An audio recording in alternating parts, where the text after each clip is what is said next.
La historia de los desastres de origen natural o antrópico en el Ecuador es dura e impactante.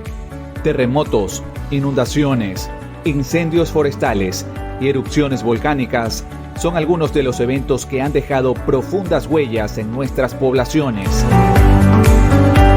Para mantener viva la memoria histórica de estos eventos, presentamos Con la Historia Prevenimos, podcast creado por el Servicio Nacional de Gestión de Riesgos y Emergencias para nuestros ciudadanos.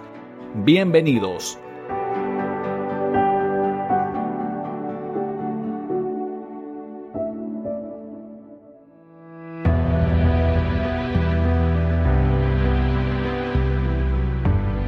El 29 de agosto de 1998, el vuelo 389 de Cubana de Aviación se preparaba para cumplir la ruta Quito-Guayaquil-La Habana. Servicio Cubana 389, listo, puesta en marcha turbina. Todo parecía ir dentro de los procedimientos aeronáuticos normales para el despegue, hasta que, inesperadamente, se detectó una falla en uno de los motores.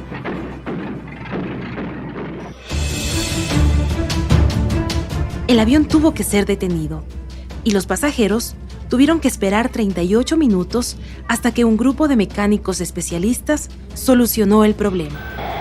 Servicio del Cubana 389, estamos listos. Una vez que se retomó el procedimiento de despegue, la tripulación continuó con las indicaciones de seguridad básicas dirigidas a los pasajeros.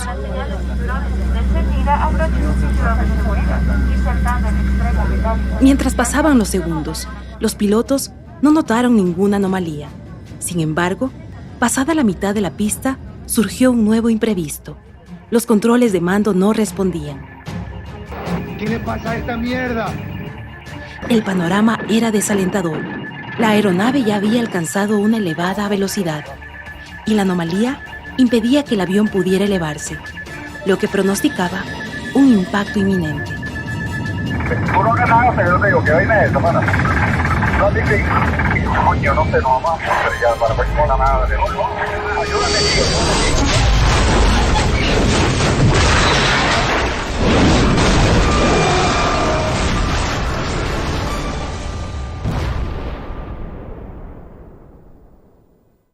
84 personas perdieron la vida luego de que el avión se precipitara violentamente contra el cerramiento del Aeropuerto Internacional Mariscal Sucre y varias casas asentadas en el barrio El Rosario.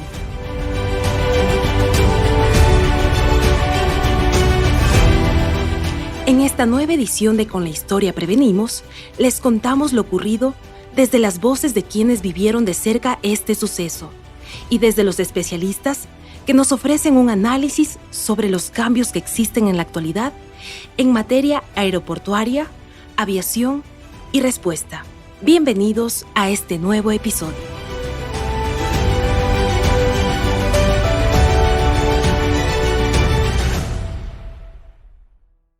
Para comenzar, invitamos a Douglas Zurita, presidente encargado de la Junta Investigadora de Accidentes de la Dirección General de Aviación Civil, quien nos dará su análisis sobre las causas de este siniestro. Escuchemos.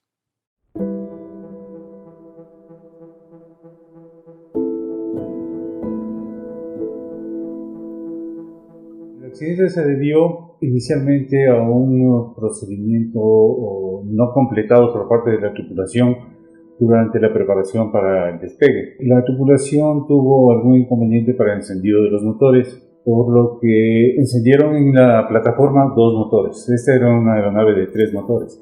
Encendieron en la plataforma 2 motores, solicitaron autorización para iniciar el rodaje por el taxiway. Cuando estaban rodando, pidieron autorización para detenerse y encender el tercer motor. Durante esa operación, la tripulación estaba realizando la visa de chequeo, pero debido al tiempo que se quedaron en el taxiway encendiendo el tercer motor, se saltaron uno de los puntos de la lista de chequeo, que era la conexión del timón de estabilización del avión para la preparación del despegue. Entonces saltaron ese punto. Luego de encender el tercer motor, continuaron el rodaje, llegaron a la cabecera, hicieron los procedimientos normales, solicitaron la autorización a la torre de control La torre de control autorizó el despegue, iniciaron la carrera de despegue, pero cuando llegaron a la velocidad de rotación, que es la velocidad en la que la aeronave comienza a levantarse, cuando el piloto jala la cabrilla hacia atrás, como no estaba conectado el sistema para que el timón permita que la nariz se levante,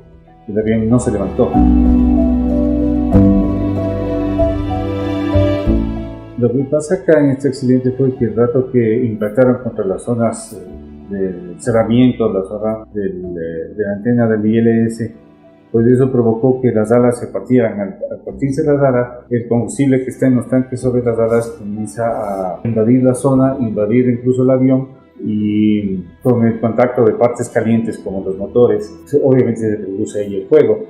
La rapidez con que el fuego causa daños en la aeronave y obviamente a los pasajeros es por la calidad de los materiales del avión. No es que los materiales con los que son diseñados del avión están diseñados para causar daños a las personas, no es por eso. Pero sí, cuando ya hay la afectación del fuego en esos materiales, sí constituye de alguna manera un grave daño para los que están a bordo de la aeronave. Hay que recordar que ese avión, cuando se partió y fue afectado por el fuego fue consumiendo el avión poco a poco.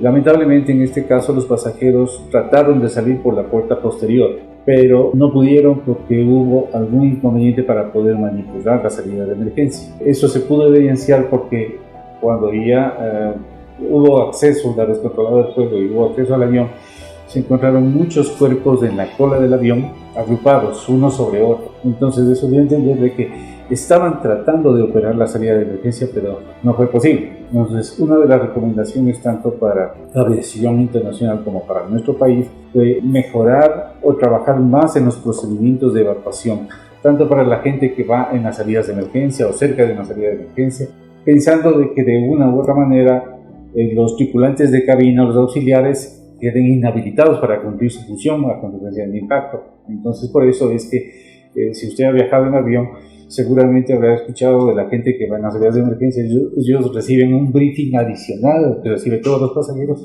para la operación y manipulación de las salidas de emergencia. Para más información, revise la tarjeta de seguridad que se encuentra ubicada en el bolsillo de su asiento con su tripulación. Ahora los invitamos a escuchar el testimonio de Roberto Arroyo, habitante del barrio El Rosario, lugar donde terminó la parte delantera del avión y donde sus moradores tuvieron que hacer lo que estaba a su alcance para ayudar a las víctimas de este suceso. Justo en el día del accidente de Cubana de Aviación, me encontraba con unos amigos viendo un partido de fútbol. Me acuerdo que era un equipo azul y un equipo blanco que estaban jugando en ese momento. Me encontraba yo en la gradería izquierda de la cancha y solamente oímos un ¡pum! Y después se oyó un motor así sonando fuertísimo. Los corredores, los jugadores vieron para donde estaba la cancha, justo donde cayó la una parte del avión, porque se dividió en dos. La una parte quedó en la avenida Tufiño, quedó la una parte, la parte trasera. La parte delantera cayó justo donde había una cancha pequeña donde jugaban siempre pelota nacional. Gracias a Dios no hubo partido, no tenían partido ese momento. Al oír la explosión esa de ahí, los jugadores se asustaron y algunos corrieron a ayudar. Otros cogieron a sus hijos, su familia y cogieron y se fueron por miedo a que explote el avión. Nosotros, como teníamos 20, 21 años entre nosotros, corrimos también a ayudar, también a ver qué es lo que pasaba y todo para ver si podíamos ayudar. Al inicio era horrible porque las camisetas, o sea, usted se pegaba al avión y la llamarada era tan fuerte que el fuego es como que se venía contra nosotros. Entonces esperamos un rato y veíamos personas que salían del avión, que salían quemándose del avión. Tratábamos de pagarles todo con lo que podíamos. Los jugadores trajeron de sus vehículos extintores, que habían unos pocos extintores que habían. Con eso tratamos de pagarles a las personas que salían del avión. Había otras personas que estaban muertas. Cuando ya regresaron, ya vinieron los de los bomberos y todo eso, ya dejamos de ayudar y ya hicimos que ellos hagan su labor. Aunque otros sí seguían ayudando todavía. Pero el olor a carne quemada y todo eso no se me borra de la mente. A veces siento como que huelo eso. pero es solamente una sensación que me quedó, un trauma que me quedó de ver todas esas muertes y todo eso, las personas quemadas, carbonizadas, todo eso no era horrible.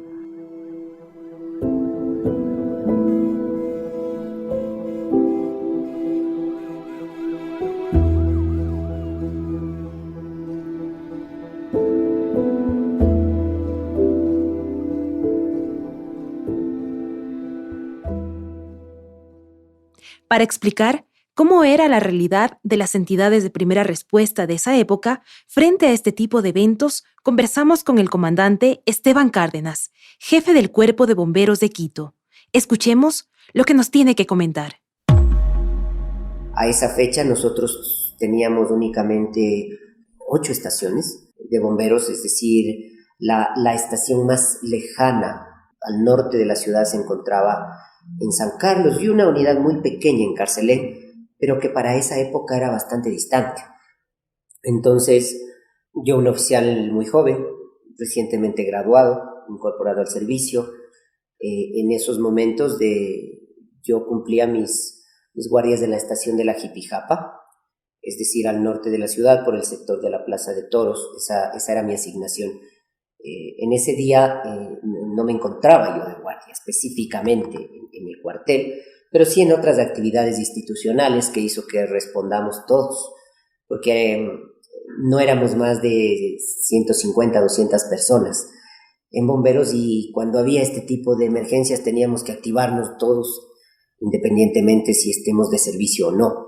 Entonces el escenario es tétrico realmente. A ver, primero un avión casi destrozado. Segundo, gritos. O sea, se escuchan muchos gritos. Mucha gente gritando, diciendo lo que hay que hacer, gente pidiendo ayuda. Y claro, lo otro, ya encuentras en su mayoría personas calcinadas. En su mayoría, prácticamente calcinadas, por las grandes temperaturas que generan este tipo de combustibles una vez que se combustionan. O sea, todo el mundo quiere ayuda, pero al final del día los que necesitaban ayuda eran los que menos les escuchabas por la gravedad de sus heridas.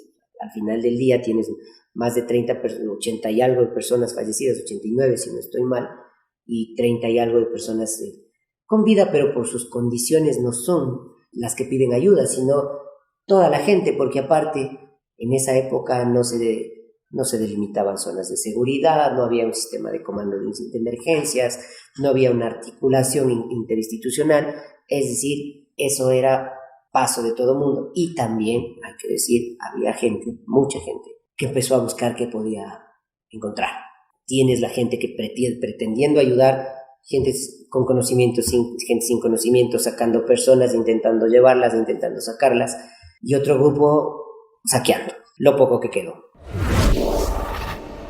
Lo asegurado por el comandante Esteban Cárdenas evidencia una realidad muy distinta a la actual, en el ámbito de la respuesta.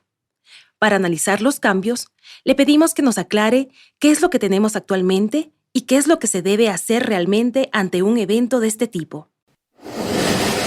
Ya en el tema profesional y técnico, me gustaría decirlo primero desde el tema profesional y técnico. Lo importante que es tener procedimientos bien definidos. 1.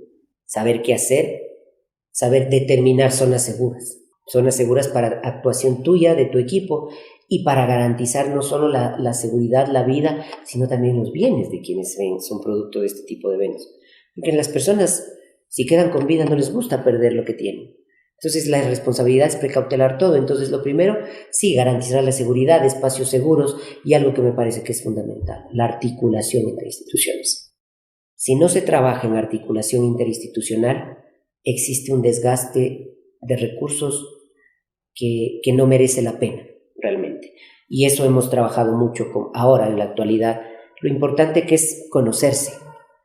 Lo importante que es conocerse entre todas las instituciones. Yo creo que ahora somos una institución referente. Y más allá de eso, yo creo que somos una institución que tiene claro lo que hace y para qué existe. Ahora uno le puede preguntar a un bombero ¿para qué estás o a qué te dedicas? Y dice, yo salvo vidas y protejo bienes. Eso no existía cuando yo entré. Los bomberos hacíamos lo que podíamos. Ahora el bombero hace lo que tiene que hacer, pero sobre todo hace lo que le gusta y lo que ama. Y el bombero ahora tiene todo lo que necesita para dar un buen servicio. Aquí hay una línea que marca el antes y un después.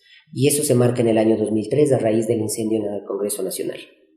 A raíz de que se quema el Congreso Nacional, se da la reforma a la Ley de Defensa contra Incendios en sus artículos 32 especialmente, donde se establecen los porcentajes de contribución de energía eléctrica hacia los cuerpos de bomberos del país. Y ahí es donde se generan los recursos para poder implementar e ir mejorando.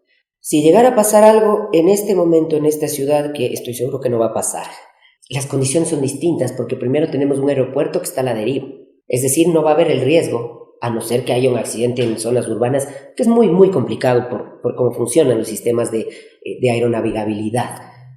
El único afectado sería el avión y todos sus pasajeros. Probablemente infraestructura de aeropuerto, pero no más allá de eso. 1. 2. Tenemos ya coordinaciones muy directas nosotros con Kipor, que es quien administra el Aeropuerto Internacional Mariscal Sucre de Quito. Conocemos perfectamente cuáles son sus recursos, sus respuestas, porque, ojo, la emergencia de aeropuerto le corresponde en primera instancia al aeropuerto. Nosotros somos su apoyo y eso está claro ahora. Y para eso nosotros ya tenemos la estación más cercana que está a 5 minutos del aeropuerto, con unidades contra incendios, 3 unidades contra incendios, 2 muy especiales y una nodriza de gran capacidad de agua, y con ese personal que sabe cómo articularse, que es distinto más allá de decir cómo intervenir, sino cómo articularse con bomberos del aeropuerto para realizar una operación en conjunto. Se han hecho simulacros, nosotros tenemos asignadas ambulancias, equipos de rescate, equipos de respuesta al aeropuerto con un protocolo que simplemente se activa con una codificación. Es decir, se mueve todo un aparataje, que es lo que nosotros entenderíamos de acuerdo a los niveles de riesgo que tiene levantado el aeropuerto. Ellos tienen un escenario peor, el peor escenario. Y en ese peor escenario nosotros tenemos dispuesto un contingente con un protocolo para que se articule. Bomberos de aeropuerto hará su función, que es prácticamente la extinción del incendio y la primera intervención y todo lo que sea apoyo para extinción de incendios.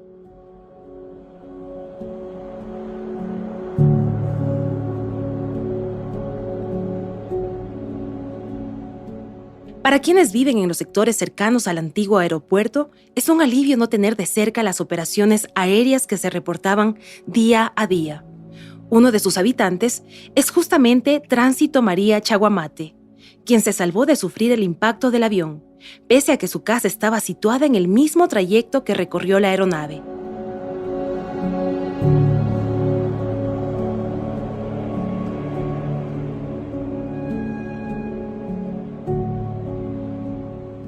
Aquí fue el accidente.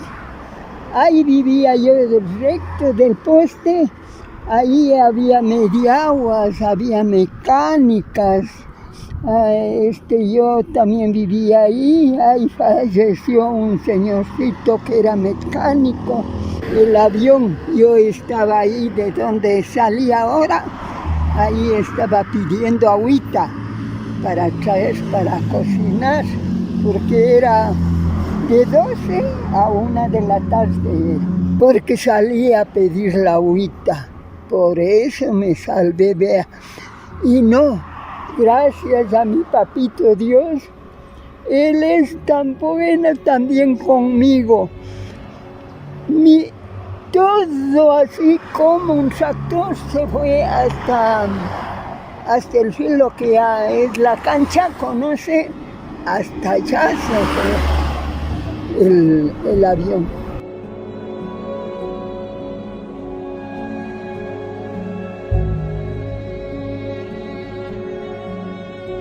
Cuando ya había estado los señores de ahí del cuartel, todo así, hecho cadena que ya no pasen para allá ni para acá.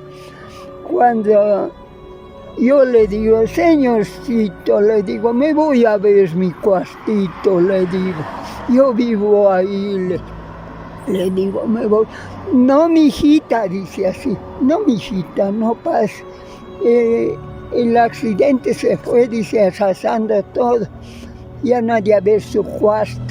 Me vine a ver mi cuartito.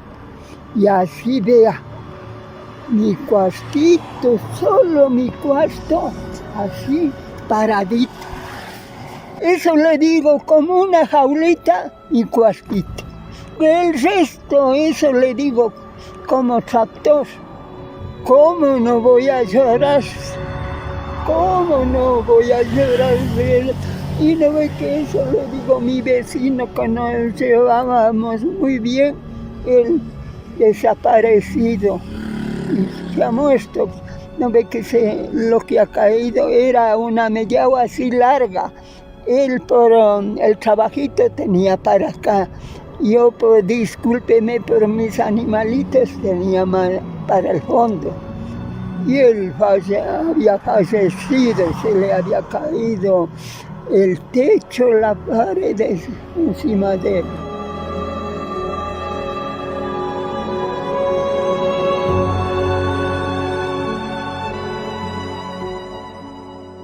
El 19 de febrero de 2013, el Aeropuerto Internacional Mariscal Sucre de Quito dejó de funcionar en el sitio donde fue el accidente. Ahora está ubicado en la parroquia Tababela, al oriente de la ciudad. Su ubicación y construcción ha sido pensada de una manera planificada y ordenada, a diferencia de lo ocurrido con el antiguo aeropuerto. Así nos lo explica Katia Bastidas, gerente general de la Empresa Pública Metropolitana de Servicios Aeroportuarios. Los aeropuertos definitivamente tienen que tener una planificación de 5, 10, 15, 25, como 100 años, hasta llegar al último, el diseño final que ocupará todas las áreas definidas para el crecimiento aeroportuario. Lo que pasó con el aeropuerto de Quito es que se dijo, aquí es el aeropuerto, y se ocupó esa área desde el principio y se fueron haciendo arreglos y cosas para poder adaptarse a la operación. El nuevo aeropuerto de Quito cuenta con franjas de seguridad ubicados tanto en la cabecera norte como en la cabecera sur, porque dependiendo de la época del año los aviones aterrizan o desde el norte o desde el sur. Normalmente en verano, se aterriza desde el sur. Esa es la aproximación aprobada, pero en verano los vientos cambian y entonces los aviones tienen que aterrizar desde el norte, se cambia. Como nos damos cuenta por la dirección del viento en las mangas, esas mangas rojas, usted puede ver hacia dónde está el viento.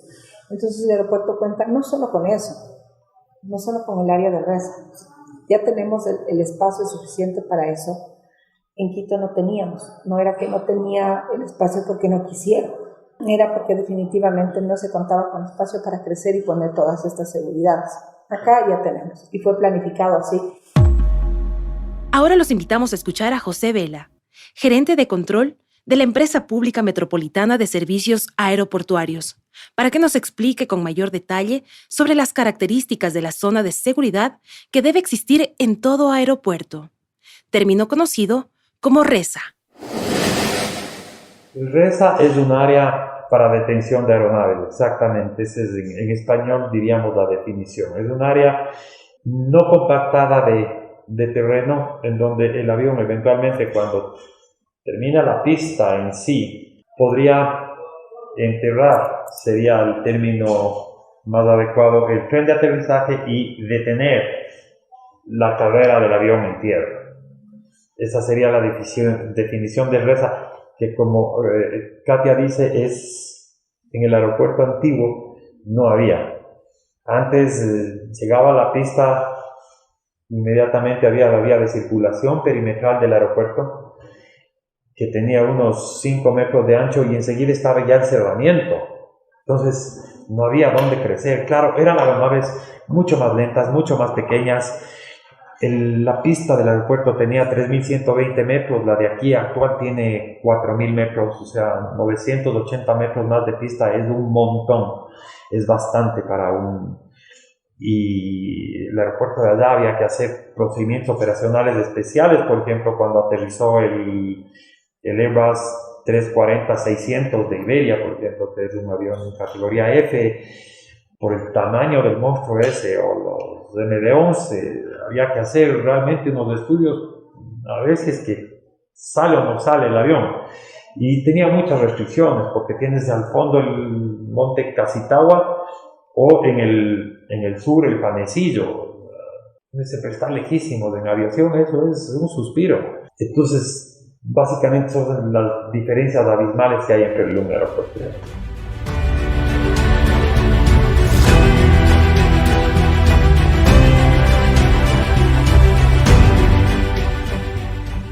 Han pasado casi 24 años de este trágico accidente, considerado uno de los eventos antrópicos de tipo aeronáutico más impactantes ocurridos en la historia de nuestro país.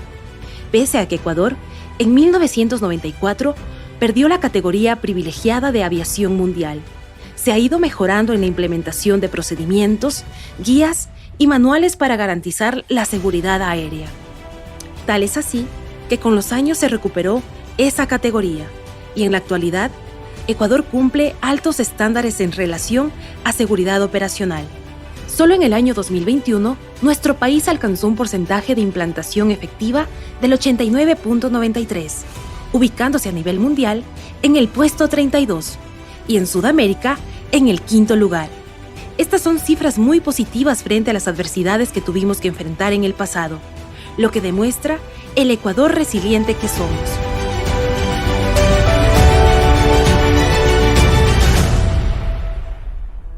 De esta manera, finalizamos esta edición de Con la Historia Prevenimos. Agradecemos a nuestros invitados y a ustedes, nuestros ciudadanos, por siempre acompañarnos. Hasta una próxima oportunidad.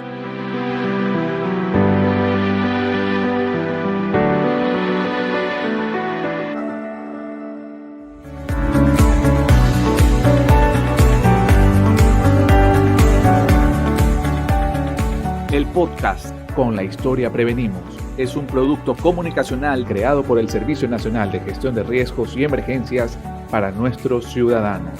Gracias por acompañarnos en esta edición. Hasta una próxima oportunidad.